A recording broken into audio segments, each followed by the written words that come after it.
Coucou, un petit mot au sujet de la diversité des mots, la diversité des intervenants, la diversité des vocabulaires, des grammaires, la diversité des chemins et la diversité des blessures, et des traumatismes et tout ça, quoi.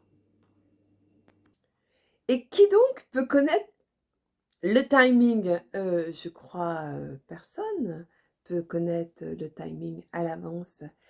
Et donc, c'est très curieux, c'est très, drôle de voir, d'observer cette diversité et ce matin, je me disais: «Bon, bah, c'est exactement comme ces langues vivantes, que ce soit, supposons que dans cette pièce, il y ait, un japonais, un ancien égyptien qui écrive avec des hiéroglyphes, un chinois, un turc, un uruguayen et cetera.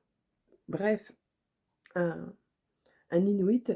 Bref, évidemment que je comprendrai, aucune de ces personnes, surtout s'il y en a pas un seul en français et en fait, tout le monde dira la même chose, mais avec des langues différentes. C'est ça qui est assez fascinant et il se passe exactement ça et puis alors je vais continuer, je vais aller plus loin, je vais dire que et on va observer qu'il y en a un qui parle et qui a un gros manteau en fourrure parce qu'il a froid, parce que c'est nécessaire.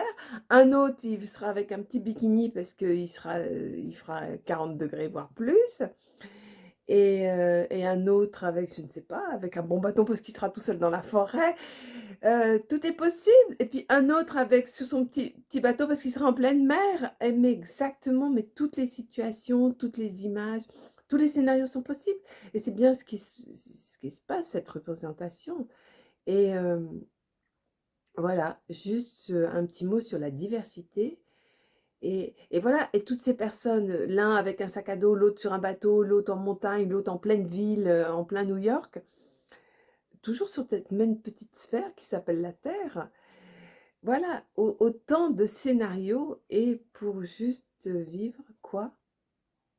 Quoi? Mais ça va pas finir avec une question cette vidéo? Mais si, absolument.